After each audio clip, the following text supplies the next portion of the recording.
क्या कि जयनाथ सिंह जो है पलामू पे आक्रमण कर रहा है, ठीक है। तो फिर क्या करता है, स्कॉट जो है अपना एक सैन्य टुकड़ी को गोपाल राय का हेल्प करने के लिए भेज देता है। राजशाही खून किसके पास है, उसका टारगेट कौन है, चित्रजीत राय नहीं है, उसका टारगेट कौन है, जयनाथ सिंह भोक्ता। क्या बोलते हैं, चेतमा की लड़ाई।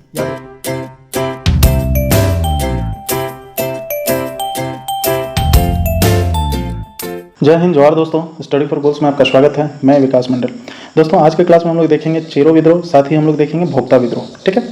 ये दोनों विद्रोह जो है किस क्षेत्र में हुआ था, पलामू क्षेत्र में हुआ था, ठीक है। और दोनों विद्रोह का जो है टाइम ड्यूरेशन वो कितना है, 1770 से लेके 1771, ठीक है। अब देखिए, जो लोग हमारे चैनल पे नए हैं, सबसे पहले मैं उनको बता दूं कि आप हमारे चैनल को सब्सक्राइब कर लें और बेल आइकन दबा दें। तो चलिए आज का क्लास हम लोग स्टार्ट करते हैं, चेरो विद्रोह और भोक्ता विद्रोह, ठीक है। चेरो विद्रोह,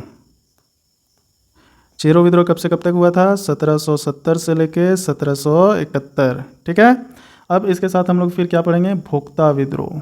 भोक्ता विद्रोह यह भी जो है कब से कब तक हुआ था, 1770 से लेके 1771, ठीक है।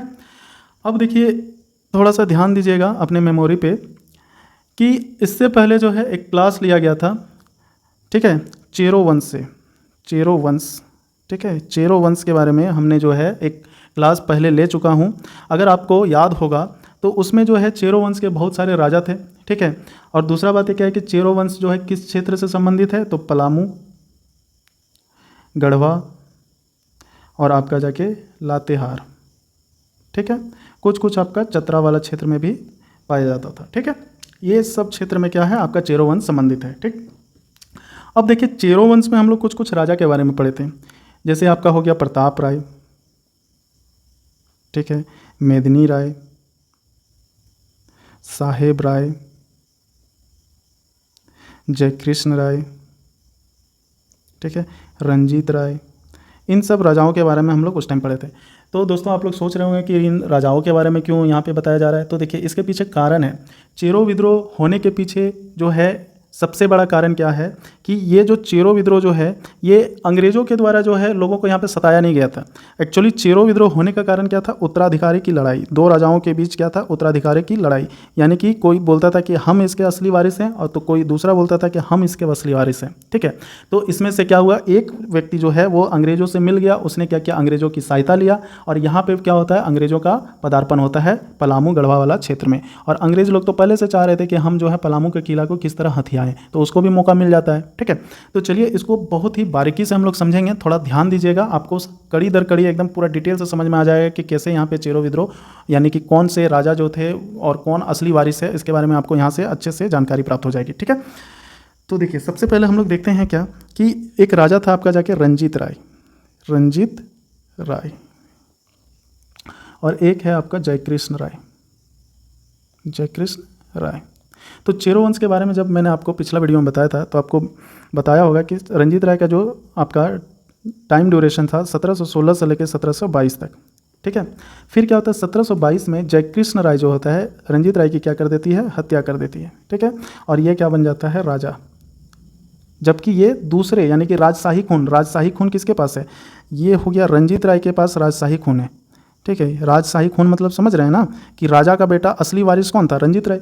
और ये ज़बरदस्ती बन गया। इसका जो है ये इसका शासनकाल 1722 से लेकर 1770 तक रहता है, ठीक है। और आपको याद होगा अभी कि 1770 में चेरो विद्रोह स्टार्ट होता है, क्योंकि 1770 में जैसे ही जयकृष्ण राय की मृत्यु हो जाती है उत्तराधिकारी का जो लड़ाई स्टार्ट हो जाता है, ठीक है। यानी कि इसके जो वारिस होते हैं ये बोलते हैं कि असली राजा हम हैं, और इसके जो वारिस होते हैं ये बोलते हैं कि असली राजा हम हैं। तो देखिए अब कैसे होता है स्टार्ट। 1770 ईस्वी में क्या करता है, देखिए यहाँ पे तो 1722 ईस्वी में रंजीत राय की मृत्यु तो कर देता है और राजा बन जाता है। 1770 ईस्वी में क्या होता है कि पलामू का एक क्षेत्र है रंका, ठीक है, एक रंका। वहाँ पे क्या होता था कि एक वहाँ पे व्यक्ति रहता था जिसका नाम क्या था, सयनाथ, ठीक है, सयनाथ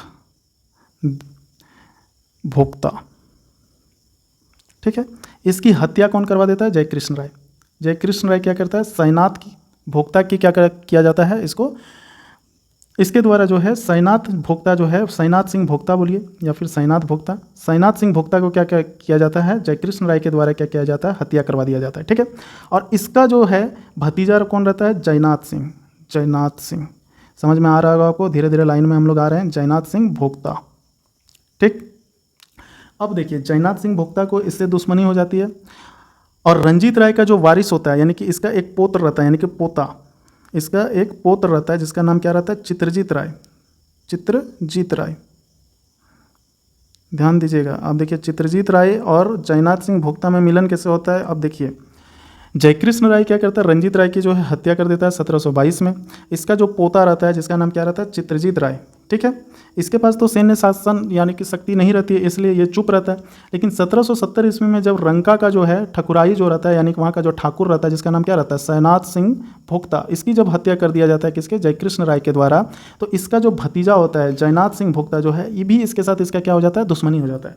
और फाइनली फिर क्या होता है, जयनाथ सिंह भोक्ता जो है ये चित्रजीत राय से क्या हो जाता है, मिल जाता है। किससे मिल जाता है, चित्रजीत राय से। और मिल जाने के बाद फिर क्या कहता है, ये दोनों जो है षड्यंत्र रचता है, ठीक है ना, कि किस तरह जो है जयकृष्ण राय को मार के भगा दें और उसके जगह पे चित्रजीत राय को जो है राजा घोषित कर दें। क्योंकि असली वारिस अगर देखा जाए तो कौन था, चित्रजीत राय ही था, क्योंकि इसी के अंदर में जो है राजशाही खून था। ठीक है, यहाँ तक आपको समझ में आ गया। अब देखिए इसको थोड़ा सा हम लोग और अच्छे से जानेंगे। ठीक है, एक ट्री बना लेते हैं हम लोग। यहाँ पे हम लोग देखिए रंजीत सिंह, ठीक है, रंजीत राय, फिर यहाँ पे हम लोग जयकृष्ण राय, जयकृष्ण राय, ठीक। अब ये इसकी हत्या कर देता है, ठीक। इसका जो पोता रहता है, पौत्र, जिसका नाम क्या रहता है, चित्रजीत राय, चित्रजीत राय, ठीक है। इसके साथ जो है कौन साथ देता है, जयनाथ सिंह भोक्ता। क्यों साथ देता है आपको बता दिए, जयनाथ सिंह भोक्ता, ठीक है। इसका साथ देता है कौन, जयनाथ सिंह भोक्ता, और इसके साथ युद्ध करता है कब, 1770 ईस्वी में। 1770 ईस्वी में जो है जयकृष्ण राय के साथ क्या होता है, युद्ध होता है और इसकी हत्या कर देता है। जो युद्ध होता है उसको बोलते हैं चेतमा की लड़ाई, ठीक है। जो लड़ाई होती है उसको क्या बोलते हैं, चेतमा की लड़ाई, याद रखिएगा। जयकृष्ण राय और चित्रजीत राय के बीच में जो युद्ध होता है, यानी कि जयनाथ सिंह भोक्ता, चित्रजीत राय, ये दोनों एक साइड रहते हैं और जयकृष्ण राय जो है एक साइड रहते हैं। दोनों के बीच में जो युद्ध होता है उसको क्या बोलते हैं, चेतमा की लड़ाई, ठीक है। और यहाँ पे क्या होता है कि जयकृष्ण राय को पराजित करके उसकी हत्या कर दिया जाता है और चित्रजीत राय को राजा बना दिया जाता है, ठीक है। चित्रजीत राय को राजा बनाने के बाद फिर क्या होता है, जयनाथ सिंह भोक्ता जो है ये क्या बन जाता है, उसका दीवान बन जाता है। दीवान मतलब क्या हो गया, एक तरह से प्रधानमंत्री। अभी के टाइम में जो राजा हो गया वो राष्ट्रपति हो गया और जो दीवान हो गया वो हो गया आपका जाके प्रधानमंत्री।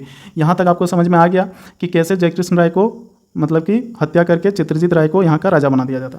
अब यहाँ पे थोड़ा सा ध्यान दीजिएगा कि इसका जो पुत्र होता है, किसका, जयकृष्ण राय का जो पुत्र रहता है उसका नाम क्या रहता है, गोपाल राय, गोपाल राय, ठीक है। अब क्या होता है यहाँ पे, जब ये राजा बन जाता है, चित्रजीत राय राजा बन जाता है, तो इसके हिसाब से तो जो है गोपाल राय जो है यहाँ का राजा बनना चाहिए, ठीक है। गोपाल राय बोलता है कि जो है हमारे दादाजी इस क्षेत्र के, पलामू क्षेत्र के राजा थे, चेरो वंश के राजा थे, तो तुम कैसे बन गया, ठीक है। और चित्रजीत राय का कहना था कि नहीं, तुम्हारा दादाजी जो है, यानी गोपाल राय को बोला है कि तुम्हारा दादाजी मेरे दादाजी को मार के राजा बना था। यानी कि यहाँ का जो असली यानी कि चेरो वंश की स्थापना किसके द्वारा हुई थी, भागवत राय के द्वारा हुई थी, भागवत राय के द्वारा। तो भागवत राय का जो खून था वो किसके अंदर था, रंजीत राय के, ठीक है, रंजीत राय के पास, रंजीत राय के शरीर में, ठीक है। और यहाँ से जो राजशाही खून किसके पास आया, चित्रजीत राय के शरीर में, ठीक है। ये तो आपका बाहरी आदमी था, ठीक है, भले चेरो वंश से संबंधित था लेकिन ये बाहरी आदमी था।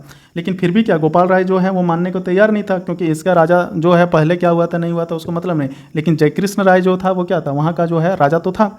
तो फाइनली फिर क्या होता है, गोपाल राय जो है जब इन लोग ज़बरदस्ती वहाँ पर हत्या करके जब ये राजा बन जाता है, तो गोपाल राय फिर क्या होता है, अंग्रेज़ों का साथ लेता है। किसका, अंग्रेज़ों को बुलाता है कि देखिए हमको जो है, हम मेरे दादाजी यहाँ का राजा थे, तो ये लोग ज़बरदस्ती क्या क्या उसका हत्या करके तख्ता पलट करके ये लोग खुद राजा बन गया, जबकि राजा हम हैं यहाँ के। तो फिर अंग्रेज़ तो इसी के फिराक में थे कि कैसे जो है हमको पलामू में घुसना है।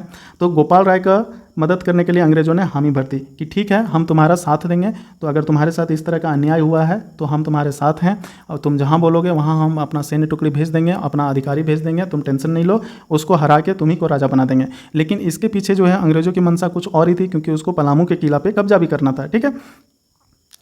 अब देखिए असली कहानी यहीं से स्टार्ट होता है, चेरो विद्रोह का, ठीक है।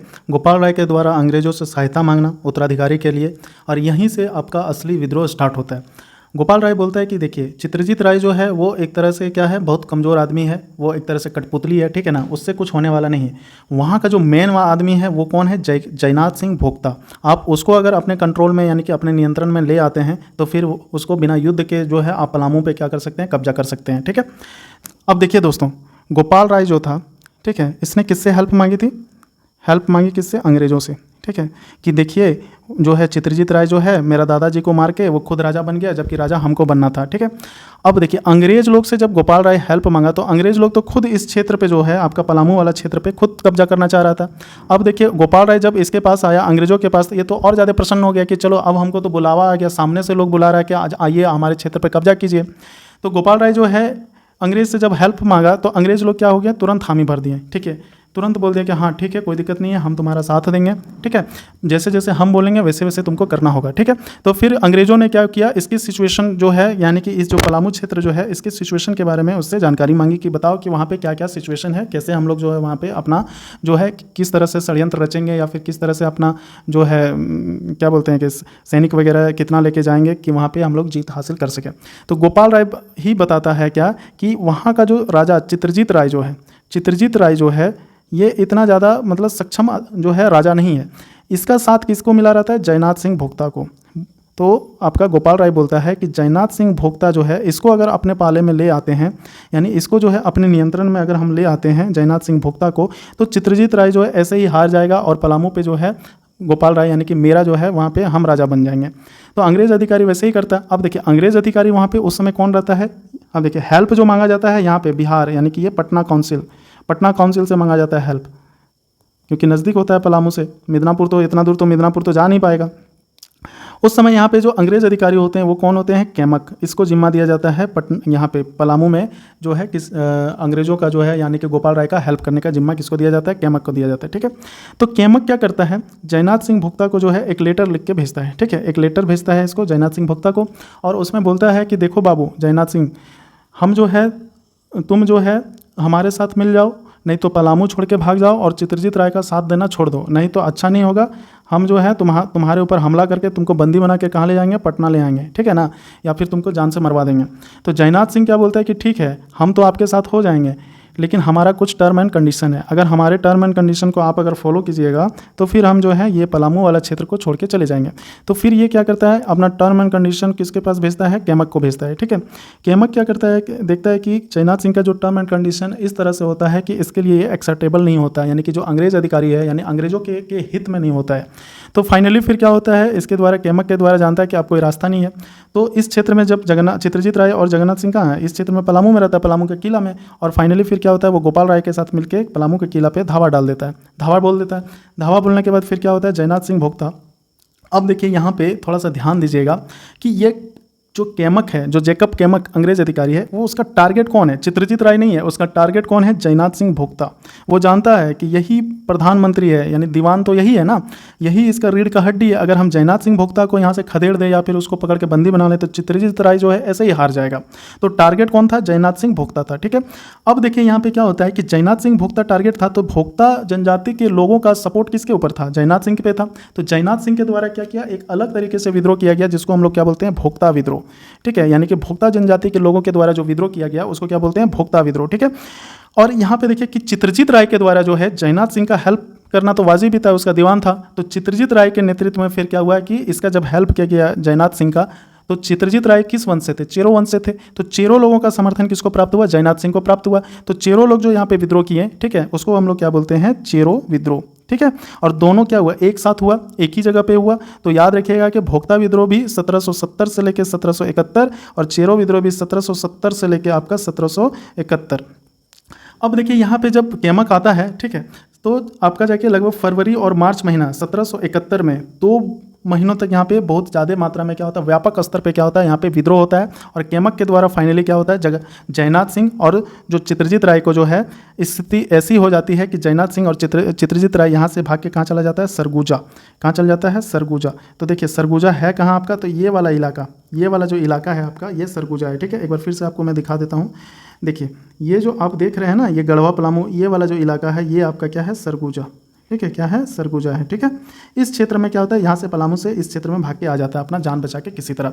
और फाइनली फिर क्या होता है, जेकब कैमक के द्वारा जिस तरह से गोपाल राय को क्या किया दिया गया था, वादा दिया गया था, अपना वादा को पूरा करते हुए गोपाल राय को जो है पलामू का शासक नियुक्त कर दिया जाता है। ठीक है, गोपाल राय को क्या किया जाता है, पलामू का शासक नियुक्त कर यहाँ पे कर दिया जाता है। ठीक है, तो यहाँ तक आपको समझ में आ गया होगा कि किस प्रकार यहाँ पे घटनाएं घटी, भोक्ता विद्रोह और चेरो विद्रोह जो है किस प्रकार से हुआ। ठीक है, तो देखिए आप यहाँ पे खत्म नहीं होता, ये पार्ट 1 है, इसके बाद पार्ट 2 होगा और पार्ट 3 होगा। चेरो विद्रोह तो यहाँ खत्म हो जाता है, जो चित्रजीत राय के द्वारा किया गया था, लेकिन फर्दर ये आगे आपका चलता है। ठीक है, फिर इसका सेकंड वर्जन आता है, दूसरा चरण होता है भूखन सिंह के नेतृत्व में, कब 1800 ईस्वी में। ठीक है, और फिर एक आता है चूड़ामन राय। चूड़ामन राय का जो राज्य होता है उसको नीलाम कर दिया जाता है 1812 ईस्वी में। ठीक है, घनश्याम सिंह के द्वारा जो है पलामू क्षेत्र पे बहुत ज़्यादा यहाँ पे शोषण किया जाता है। फिर इसी तरह फिर आपका यहाँ पे आता है आपका जाके क्या 1817 ईस्वी में फिर आपका क्या होता है कि यहाँ पे चेरो वंशों के द्वारा जो चेरो लोग होते हैं, जैसे शिव प्रसाद सिंह हो गया, राम भक्त सिंह के द्वारा रंका और चैनपुर में विद्रोह कर दिया जाता है, तो उसको दबाने के लिए फिर किसको बुलाया जाता है, रफसेज को बुलाया जाता है। तो ये सब चीज़ अभी हम लोग आगे वीडियो में देखेंगे, इसलिए वीडियो को लास्ट तक जरूर देखें। ये पार्ट 1 है, अब हम लोग पार्ट 2 देखेंगे, यानी कि जो चरण 2 हुआ था भूखन सिंह के नेतृत्व में, उसके बारे में जानकारी लेंगे। ठीक है, अब आगे हम लोग देखते हैं दोस्तों कि ये जो क्षेत्र है आपका, ठीक है, कैमक के द्वारा क्या हुआ, इस क्षेत्र को जो है गोपाल राय को राजा बनाकर ये आपका जाके यहाँ पे राजा किसको बनाया गया, गोपाल राय को। ठीक है, उसके बाद क्या होता है कि 1772 में 72-73 में रामगढ़ राज्य में घटवाल विद्रोह होता है। ठीक है, कौन सा विद्रोह होता है, घटवाल विद्रोह, जो नेक्स्ट क्लास में हम लोग देखेंगे कब होता है, 1772-73 में। तो केमक क्या होता है, यहाँ से इसको राजा बना के मालगुजारी तय करके कहाँ चला जाता है, रामगढ़ राज्य में। ठीक है, और रामगढ़ राज्य में यहाँ पे 72-73 में जो है फिर क्या होता है, यहाँ से इसकी तबीयत खराब हो जाता है और उसके बाद ये कहाँ चला जाता है, पटना वापस। पटना जाने के बाद फिर क्या होता है, यहाँ पे ये अपना इलाज कराने लगता है। इसी दरमियान क्या होता है कि यहाँ पे आपका जयनाथ सिंह कहाँ पे रह रहा था, सरगुजा में रह रहा था, जयनाथ सिंह और चित्रजीत राय। इसको तो चाहिए था मौका, तो बाद में क्या होता है तुम्हारा जाके एक इसको मौका मिलता है कब, जब मराठा लोग जो है सूचना मिलता है कि मराठा लोगों के द्वारा भी क्या होगा कि पलामू पे आक्रमण करने के बारे में मराठा लोग भी सोच रहे हैं। तो जब इसकी सूचना किसको मिलती है, जयनाथ सिंह को। ठीक है, जब इसकी सूचना जयनाथ सिंह को मिलती है, किसको मिलती है, जयनाथ सिंह को। ठीक है, जब जयनाथ सिंह को इसकी सूचना मिलती है, जयनाथ सिंह भोक्ता को, कि मराठा लोग जो है यहाँ पे आक्रमण करने वाले हैं, उससे पहले जयनाथ सिंह क्या होता है, आश्वस्त हो जाता है कि मराठा लोग तो बाद में आके करेंगे ही आक्रमण। उससे पहले वो क्या होता है, सरगुजा के राजा से हेल्प मांगता है कि आप अपना सैन्य टुकड़ी हमको दीजिए, कुछ सैनिक दीजिए, हम जो है यहाँ पे आक्रमण करेंगे, क्योंकि पीछे से मराठा लोग भी आक्रमण करेंगे। तब जाके क्या होता है, जयनाथ सिंह जो होता है इसको सैन्य टुकड़ी मिलती है सरगुजा के राजा के द्वारा, और फिर उसके मदद से जयनाथ सिंह क्या करता है, पलामू पे धावा बोल देता है। ठीक है, अब देखिए केमक जो है, जेकब केमक जो है, ये तो आपका जगह कहाँ है, पटना में इलाज करा रहा है। तो यहाँ की जिम्मेवारी किसको दी जाती है, स्कॉट। ठीक है, कौन सा अंग्रेज अधिकारी रहता है, स्कॉट। ठीक है, स्कॉट को जो है इसकी सूचना मिलती है कब, 22 अप्रैल 1772 को इसकी सूचना मिलती है क्या, कि जयनाथ सिंह जो है पलामू पे आक्रमण कर रहा है। ठीक है, तो फिर क्या करता है, स्कॉट जो है अपना एक सैन्य टुकड़ी को गोपाल राय का हेल्प करने के लिए भेज देता है कि जाओ तो देखो तो जयनाथ सिंह इसके ऊपर आक्रमण करेगा, तो गोपाल राय को जाना है, इसको समर्थन देना। ठीक है, इधर क्या होता है, साथ ही एक व्यक्ति रहता है, जमींदार रहता है, जिसका नाम क्या रहता है, दुर्बल मांझी। ठीक है, दुर्बल मांझी का भी समर्थन किसको प्राप्त होता है, स्कॉट को। ठीक है, लेकिन जब विद्रोह की सामना करना पड़ता है, यानी कि जयपाल सिंह का जब सामना करना पड़ता है, तो दुर्बल मांझी किसके तरफ हो जाता है, जयनाथ सिंह की तरफ। और इस तरह जब धोखा मिलता है स्कॉट को, तो फिर बाद में क्या होता है, स्कॉट जो है यानी कि 25 अप्रैल, देखो 22 अप्रैल को सूचना मिलती है, और जयनाथ सिंह और तुम्हारा जाके स्कॉट के बीच में युद्ध कब होता है, 25 अप्रैल को। ठीक है, 25 अप्रैल को जब युद्ध होता है, यानी कि दोनों के बीच में आमना सामना होता है, तो दुर्बल मांझी किससे मिल जाता है, जयनाथ सिंह से। बोला था क्या कि दुर्बल मांझी स्कॉट को बोला था कि हम तुम्हारा सहायता करेंगे, लेकिन जब वहाँ पे आमना सामना आता है तो दुर्बल मांझी किसका साथ मिल जाता है, जयनाथ सिंह के, जिस वजह से क्या होता है, स्कॉट वहाँ पे हार जाता है, हार का सामना करना पड़ता है। अब क्या होता है कि इसकी सूचना किस कहाँ तक है, तुम्हारा जाके केमक को प्राप्त होती है कि स्कॉट के साथ ऐसे दुर्बल मांझी ने विश्वासघात किया, जिस वजह से स्कॉट हार गया। तो केमक क्या करता है, यहाँ से एक अन्य सैन्य टुकड़ी भेजता है, किसके नेतृत्व में, बैटमैन के नेतृत्व में, बैटमैन। ठीक है, बैटमैन के नेतृत्व में जो है एक अंग्रेज अधिकारी है, इसको भेजता है कि जाओ देखो जयनाथ सिंह जो है बहुत उछल कूद रहा है, उसको जाके पकड़ के लेके आओ। ठीक है, तब तक क्या है कि जयनाथ सिंह जो है यहाँ पे तुम्हारा जाके रंका में जाके अपना कब्जा कर चुका था, और ये कहाँ पे तुम्हारा जाके पलामू के विश्रामपुर का किला सुने होंगे, विश्रामपुर का किला कहाँ पे है, पलामू में है। तो पलामू के विश्रामपुर में ये वहाँ पे क्या कर रहा था, आराम कर रहा था। ठीक है, विश्राम कर रहा था, कौन, जयनाथ सिंह। अब देखो यहाँ से क्या होता है कि केमक जो है यहाँ पे एक अंग्रेज अधिकारी कौन था, केमक क्या करता है, नागवंशी शासक जो था यहाँ का, जो ये क्या है आपका नागवंश का शासन था, ये पूरा क्षेत्र जो है कहाँ का शासन था, इसमें नागवंशी शासक था। ये पूरा क्षेत्र आपका जाके गुमला उमला लोहरदगा रांची वाला क्षेत्र है। उस समय वहाँ का राजा कौन था, दीपनाथ शाही। ठीक है, दीपनाथ शाही और तुम्हारा जाके अंग्रेजों का बहुत अच्छा चलता था उस टाइम, क्योंकि दीपनाथ शाही जो है वो तुम्हारा जाके क्या करता था, अंग्रेज अधिकारी को क्या देता था, टैक्स देता था, यानी मालगुजारी देता था, उसका कहा सुना मानता था। दूसरा कारण ये भी था क्या कि दीपनाथ शाह यानी कि नागवंशी और चेरों का जो है दोनों में आपस में क्या था, 36 का आंकड़ा था, यानी कि दोनों में आपस में बनता नहीं था। क्यों? क्योंकि आपको जब मेदिनी जो है मेदिनी राय के बारे में जब पढ़ा रहे होंगे तो मेदिनी राय के द्वारा क्या हुआ था कि एक बार आक्रमण किया गया था, ठीक है, और उससे पहले भी नागवंशी और इसका नहीं चलता था, क्योंकि भीमकर्ण और आपका रक्षील राजा जो था तुम्हारा हेयवंशी रक्षील राजा जो सरगुजा से आया था, दोनों के बीच में युद्ध हुआ था, वहाँ भी भीमकर्ण विजय हुआ था। मेदिनी राय के द्वारा यहाँ पे क्या होता है कि 1658 के आसपास मेदिनी राय का शासनकाल था। रघुनाथ शाह के ऊपर जो है एक बार हमला किया गया था, ठीक है, और रघुनाथ शाह के ऊपर जब हमला किया गया था उसमें मेदिनी राय जो है विजय हुआ था, और रघुनाथ शाह को एकदम इसका जो राज्य था इसको तहस नहस करके यहाँ से एक दरवाजा लेके गया था, जो तुम्हारा कहाँ, पलामू के किला में लगाया गया था, ठीक है। यहाँ से जीतने के नागवंशी शासनकाल से यहाँ पे जीतने से के बाद क्या हुआ था कि यहाँ से एक दरवाजा लेके गया था जिसका नाम क्या था, नागपुर दरवाजा, जो कहाँ पे लगाया गया था, पलामू के एकदम द्वार पे लगाया गया था। अभी भी आपको मिल जाएगा, जो आपका बेतला नेशनल पार्क है उससे थोड़ा सा आगे जाइएगा तो वहाँ पे आपको पलामू का किला मिलेगा, वहाँ पे देखिएगा बड़ा सा दरवाजा है, ठीक है। वो कौन सा दरवाजा कहलाता है, नागपुर दरवाजा, जो कि यह प्रतीत कराता था लोगों को कि ये देखो मेदिनी राय के द्वारा जो है नागवंशियों पे विजय किया गया था, और उसी के विजय के उपलक्ष्य पे जो है विजय पताका को लहराते हुए, मतलब कहने का मतलब है कि वो नागपुर दरवाजा उसको इंडिकेट करता था कि हमने नागवंशियों पे विजय प्राप्त किया था। तो इस चीज़ का खुन्नस किसको था, दीपनाथ शाही को था। ये चाह रहा था मौके का, ये भी तलाश में था कि कब हम जो है चेरो वंश का जो है उसके ऊपर आक्रमण करेंगे, ठीक है। तो केमक को फाइनली क्या बोलता है, केमक इससे हेल्प लेता है दीपनाथ शाही से, और दीपनाथ शाही और केमक का जो सेना यानी स्कॉट की जो सेना है दोनों मिलकर क्या होता है, विश्रामपुर की ओर पलायन करता है, किसको, जयनाथ सिंह को पकड़ने के लिए।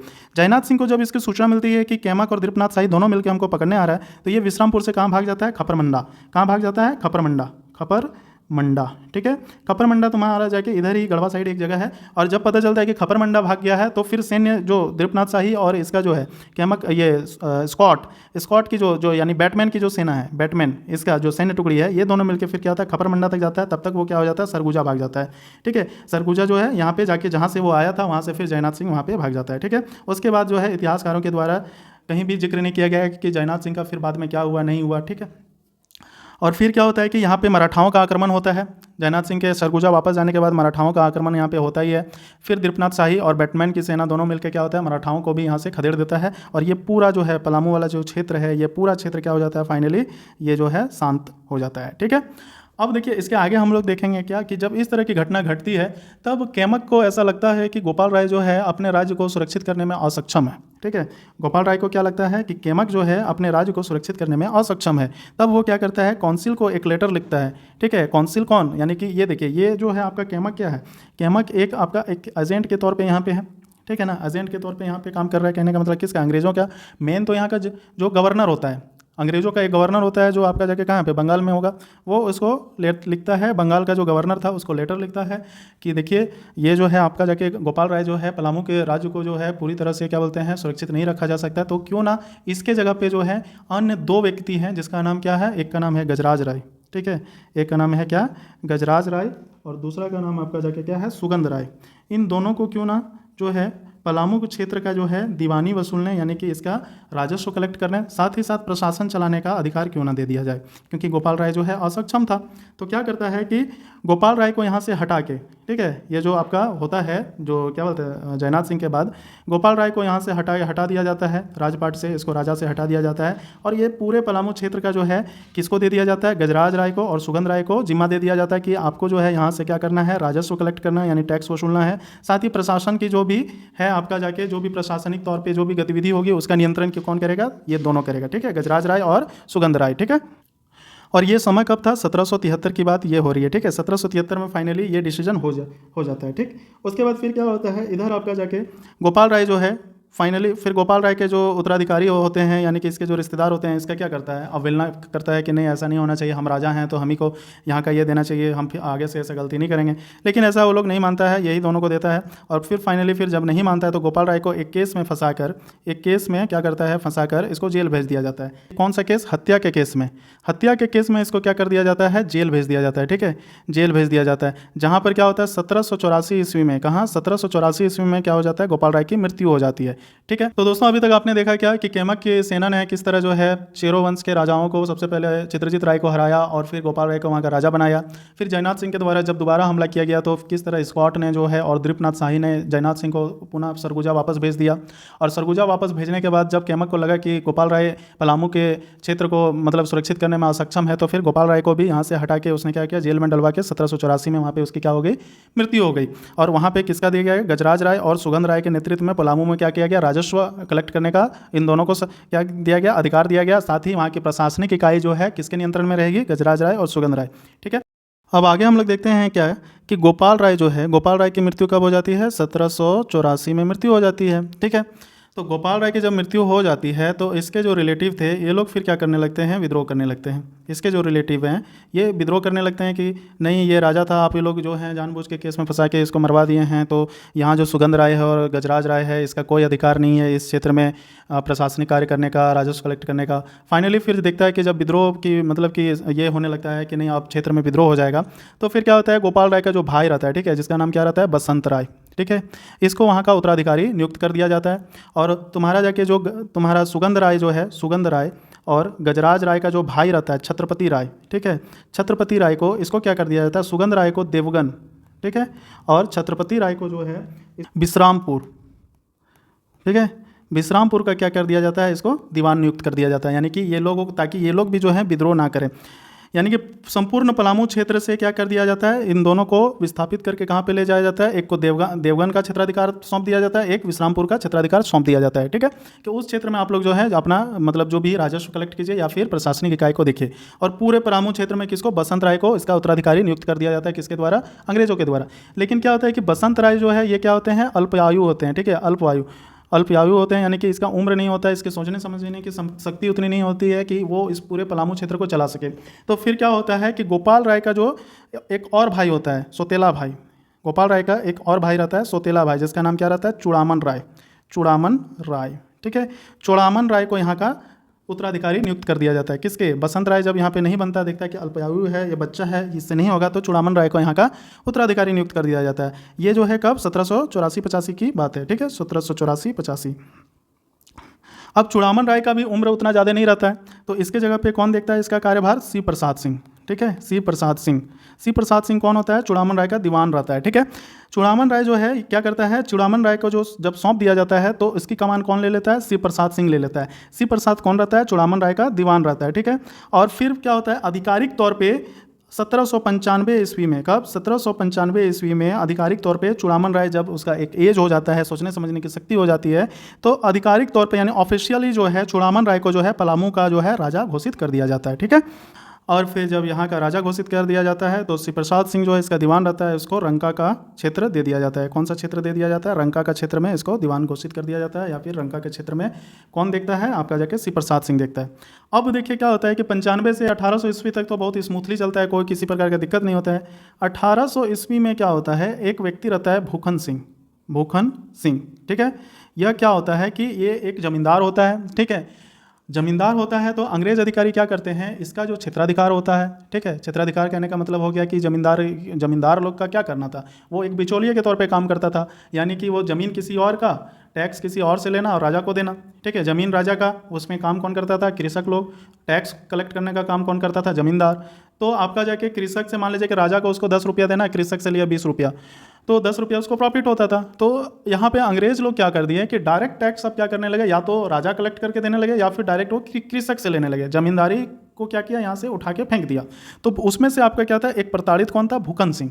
ठीक है, भूखन सिंह क्या किया, यहाँ पे आपका जाके चूड़ामन राय को जो था, यहाँ पे क्या था, आपका जाके अंग्रेजों का समर्थन प्राप्त था चूड़ामन राय को। चूड़ामन राय को जो था, यहाँ का जो राजा था चूड़ामन राय, उसको किसका समर्थन प्राप्त था, अंग्रेजों का।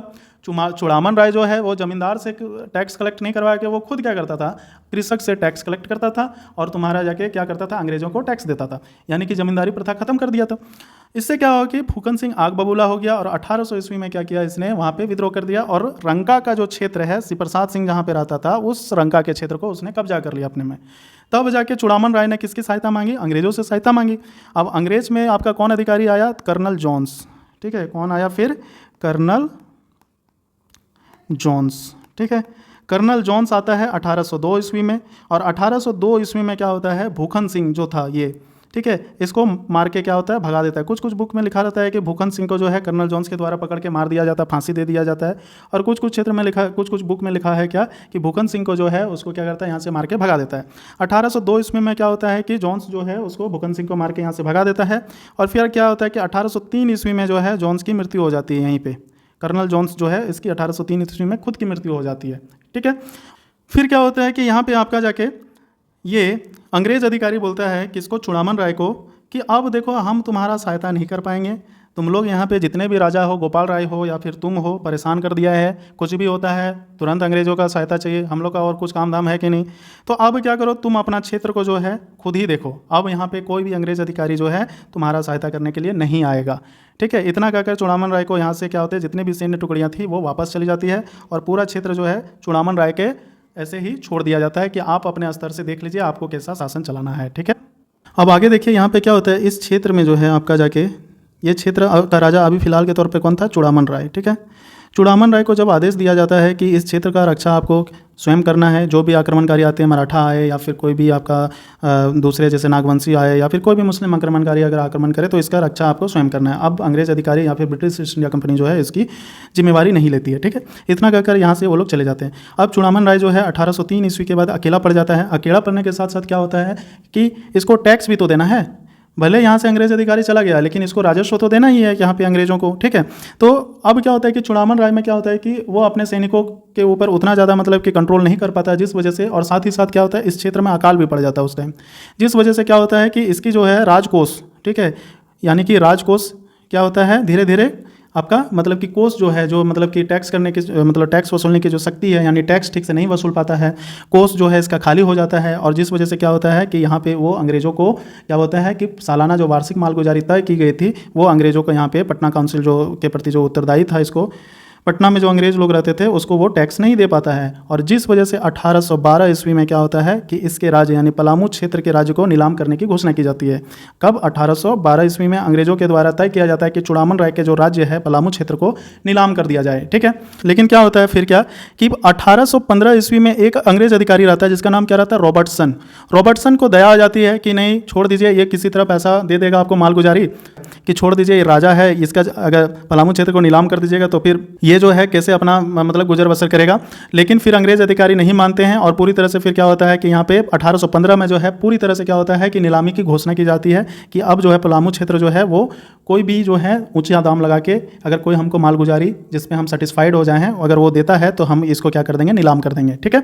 और इस तरह क्या होता है 1815 ईस्वी में क्या होता है, नीलामी होता है। और नीलामी जो है यहाँ पे एक व्यक्ति रहता है देव, एक जगह है देव जिसको कहीं कहीं पे भरदेव भी बोलते हैं, इसके शासक के द्वारा खरीद लिया जाता है, ठीक है, जिसका नाम क्या रहता है, फतेह नारायण सिंह।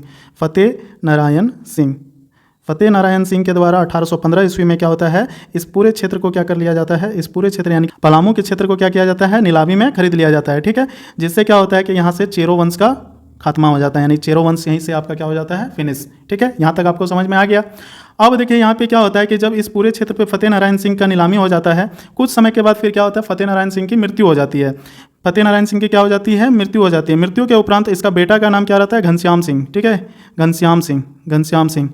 तो अंग्रेज लोग किसको अप्रोच करेगा, घनश्याम सिंह को। फतेह नारायण सिंह तो मर गया, तो घनश्याम सिंह को अप्रोच करता है कि तुमको जो है यहाँ का नीलामी में तुम्हारा पिताजी ने जो क्या किया था, यहाँ का जो नीलामी हुआ था पलामू का, उसमें जो है हामी भरा था कि फलना मतलब मान लो कि कुछ मालगुजारी के साथ जो है हम यहाँ का राजा बनेंगे, ठीक है। तो वो मालगुजारी आपको देना होगा, आपके पिताजी नहीं रहे। तो घनश्याम सिंह क्या करता है, शुरू में डिनाई कर देता है कि नहीं हमको नहीं देना है, नहीं करना है, हमको नहीं, हम भरदेव का शासक हैं, हम भरदेव या फिर देव का शासक हैं, हमको यहाँ इतना टेंशन हमको नहीं लेना है पलामू के लोगों के साथ कि हम वहाँ पे ये करें। लेकिन फिर बार बार अंग्रेजों के द्वारा जिद करने के बाद, क्योंकि यहाँ पे कोई चेरो वंश का कोई शासक ही नहीं था जो उसको टैक्स दे पाए, तो बहुत ज़्यादा जिद करने के बाद तो घनश्याम सिंह ने कुछ शर्त रखा, ठीक है। उस शर्तों के साथ क्या किया, अंग्रेजों ने समझौता कर लिया कि हाँ ठीक है, आपको जो शर्त है आप कुछ कीजिए उस पलामू के क्षेत्र में, लेकिन हाँ हमको सालाना जो है इतना वार्षिक मालगुजारी चाहिए। घनश्याम सिंह क्या करता है, कुछ शर्तों के साथ क्या होता है कि इस अंग्रेजों का जो है ये आपका जाके पलामू क्षेत्र को जो है नीलामी में जो इसके पिताजी के द्वारा लिया गया था उसको हामी भर देता है, ठीक है। अब घनश्याम सिंह क्या करता है, ये उतना टेंशन लेने वाला व्यक्ति नहीं था। ये व्यक्ति क्या करता है, अब इस क्षेत्र को छोटे छोटे भागों में बांट देता है, ठीक है। छोटे छोटे भागों में क्या करता है, जैसे कि ये पूरा क्षेत्र है, ठीक है। अब इस पूरे क्षेत्र को क्या करता है, ये छोटे छोटे टुकड़ों में बांट देता है, ठीक है। जिस तरह पूरा एक जिला ब्लॉक में बटा हुआ रहता है, ब्लॉक पंचायत में बटा हुआ रहता है। अब ये क्या करता है, इन छोटे छोटे क्षेत्रों को नीलाम कर देता है अलग अलग व्यक्तियों को, ठीक है। घनश्याम सिंह अब क्या करते हैं, यहाँ पे थोड़ा ध्यान दीजिएगा। घनश्याम सिंह अब क्या करता है कि मान लीजिए कि यहाँ पे इसको प्लॉट नंबर 1 कर दिया, इसको 2 कर दिया, इसको 3 कर दिया, इसको 4 कर दिया, इसको 5 कर दिया, इसको 6, 7, 8, 9, 10, ठीक है। इस तरह प्लॉटिंग कर दिया 11, 12, 12 नंबर से इसको 12 नंबर प्लॉट को दे दिया किसी एक आदमी को, उसको नीलामी में दे दिया कि आपको यहाँ से इतना माल गुजारी देना है, यहाँ से इतना माल गुजारी देना है, यहाँ से इतना माल गुजारी लेना है। यानी अलग अलग प्लॉटिंग करके ये क्या किया, एक तरह से अभी का भाषा में आपको समझा रहे हैं कि प्लॉटिंग। उस टाइम वो क्या किया, अलग अलग क्षेत्र को बांट के अलग अलग लोगों को उसने क्या किया, नीलामी करने लगा, ठीक है। और नीलामी की जो है वो किसको देने लगा, भरदेव के जो व्यक्ति थे, जो भरदेव क्षेत्र जो था, भरदेव उस क्षेत्र के जो व्यक्ति थे उसको नीलामी वहाँ पे, यानी कि उसको जो है नीलामी में जो है वो अपने क्षेत्र के लोगों को बांटने लगा और उसको अधिकार दे दिया कि आप प्लॉट नंबर 1 से टैक्स वसूलिए, प्लॉट नंबर 2 से आप वसूलिए, प्लॉट नंबर 3 से आप वसूलिए। यानी कि ये खुद नहीं वसूला, ये टेंशन फ्री हो गया भरदेव, क्योंकि उसको ये आपका घनश्याम सिंह क्या हो गया, घनश्याम सिंह टेंशन फ्री हो गया। वो क्या किया, अलग अलग क्षेत्र बांट के उसको बांट दिया। जैसे एक जिला में पंचायत होता है, मान लीजिए एक जिला में 18 पंचायत हैं, तो अलग अलग पंचायतों को किसी एक एक व्यक्ति को, मतलब 18 लोगों को भार दे दिया है कि आप एक पंचायत से आप टैक्स कलेक्ट कीजिए, दूसरा से आप, तीसरा से आप, चौथा से आप, पांचवा से आप, उसी तरह दे दिया। अब इस टेंशन फ्री हो गया, सब लोग इसको टैक्स देने लगा और उसी टैक्स को फिर क्या करने लगा, ये अंग्रेजों को देने लगा। लेकिन यहाँ पे थोड़ा सा ध्यान देने वाली बात है कि पलामू के लोगों को इससे क्या होने लगा कि यहाँ के लोगों, जो भरदेव के लोग जो थे, भरदेव जो क्षेत्र था, क्या करता था, इसको हीन भावना से देखता था, क्योंकि ये लोग गुलाम थे, चेरो वंश के लोगों को यहाँ पे कोई उसका राजा नहीं था। दूसरी बात है कि घनश्याम ये क्या यहाँ का शासक कौन बन गया था, दूसरे क्षेत्र के लोग बन गए थे, यानी घनश्याम सिंह बन गया था, जो कि उसको क्या हे दृष्टि से दिखता था यहाँ के लोगों को। तो ये सब कभी बर्दाश्त नहीं हुआ चेरो लोगों को, ठीक है। और फाइनली फिर क्या होता है, 1817 ईस्वी में जो है रंका में, और एक हो गया आपका जाके चैनपुर, ये दोनों कहाँ, पलामू में पड़ता है। रंका में जो है श्री प्रसाद सिंह के द्वारा, कौन, किसके द्वारा, श्री प्रसाद सिंह, ठीक है, कौन था, चूड़ामन राय का दीवान था। और चैनपुर में किसके द्वारा, राम बख्श के द्वारा जो है फिर से क्या हो गया, विद्रोह स्टार्ट किया गया, ठीक है। कि नहीं, इस तरह नहीं होगा, हम लोग का जो है शोषण किया जा रहा है, ये किया जा रहा है, हीन भावना से देखा जा रहा है। कहने का मतलब है कि चेरो वंश के लोगों ने कभी भी घनश्याम सिंह को अपना राजा माना ही नहीं है। उसके लिए तो वो बेइज्जती का बात था। किसके लिए, चेरो वंश के लोगों के लिए, कि दूसरे क्षेत्र का, मान लीजिए कि भारत का जो है आपका जाके, मान लीजिए इंडिया का कोई दूसरा देश का राजा बन जाएगा, मान लो अमेरिका इसके ऊपर डोमिनेंट हो गया, मतलब कि सुपर इम्पोज कर गया, चाइना इसको ऑर्डर दे रहा है, तो भारत के लोगों के लिए बेइज्जती की बात है। उसी तरह क्या हुआ कि पलामू के लोगों के लिए वो अपने आप को बेइज्जती मानता था। लास्ट में क्या हुआ, 1817 में जो है रंका में और आपका जाके चैनपुर में फिर विद्रोह होता है। रंका में कौन, श्री प्रसाद सिंह, और चैनपुर में आपका कौन, राम बख्श सिंह। याद रखिएगा, रंका में कौन आपका जाके, श्री प्रसाद सिंह, ठीक है। रंका में आपका कौन, रंका में आपका जाके श्री प्रसाद सिंह, और चैनपुर में आपका जाके कौन, राम बख्श सिंह के द्वारा नेतृत्व किया। फिर क्या होता है कि घनश्याम सिंह के द्वारा जब देखा कि वहाँ पे विद्रोह हो रहा है, तो घनश्याम सिंह के द्वारा अंग्रेजों को एक लेटर लिखा गया कि देखिए वहाँ पे विद्रोह हो जा रहा है, तो हमको अंग्रेजों का समर्थन चाहिए। तो फिर अंग्रेज अधिकारी कौन आता है, रफसेस। याद रखिएगा, अंग्रेज अधिकारी कौन आता है, रफसेस के द्वारा फिर क्या होता है, यहाँ पे जाता है 1817 ईस्वी में इस क्षेत्र में। और फिर क्या होता है, यहाँ पे 1817 ईस्वी में जो श्री प्रसाद सिंह था और चैनपुर में जो तुम्हारा राम बख्श सिंह था, उसके द्वारा फिर क्या होता है, वहाँ पे उस विद्रोह को शांत किया जाता है। और फाइनली फिर क्या होता है कि 1819 में जो है 1819 में फाइनली फिर क्या होता है, पलामू क्षेत्र को क्या कर लिया जाता है, घनश्याम सिंह से अपने ऊपर ले लिया जाता है। यानी कि अब पलामू पे क्या हो गया कि पूर्ण रूप से किसका कब्जा हो गया, आपका जाके अंग्रेजों का कब्जा हो गया। वो देखा कि घनश्याम सिंह जो है इसको नहीं चला पा रहा है, फिर से विद्रोह हो रहा है, तो फाइनली फिर क्या होता है, किसी को नीलामी ना देके उसने क्या किया, 1819 ईस्वी में जो है 1819 ईस्वी में जो है पूर्ण रूप से जो है पलामू पर किसका, पूर्ण रूप से पलामू में अंग्रेजों का कब्जा हो जाता है। किसका, अंग्रेजों का, जो कि अंग्रेजों का जो है पहले से मन बना के रखा था, ठीक है। 1771 में ध्यान दीजिएगा आंशिक रूप से कब्जा होता है जब गोपाल राय को राजा बना जाता है। 1819 में जब क्या होता है, घनश्याम सिंह से नीलामी वापस ले जाती है, यानी उसके द्वारा जो समझौता पत्र किया जाता है, उस समझौता पत्र को 1819 में रद्द कर दिया जाता है घनश्याम सिंह वाला और अंग्रेज के बीच में जो होता है। और पलामू को पूर्ण रूप से किसके अधीन आ जाता है, 1819 में आपका जाके अंग्रेजों के अधीन आ जाता है। और यहीं पर पूरी तरह से चेरो विद्रोह क्या हो जाता है, खत्म हो जाता है, ठीक है। बस इतना ही था आपका चेरो विद्रोह। आगे हम लोग पढ़ेंगे घटवाल विद्रोह। तो दोस्तों, अगर आपको वीडियो अच्छी लगी है तो वीडियो को लाइक करें तथा ज़्यादा से ज़्यादा शेयर करें, और साथ ही जो हमारे चैनल पे नए हैं वो हमारे चैनल स्टडी फॉर गोल्स को सब्सक्राइब कर लें। जय हिंद, जय भारत।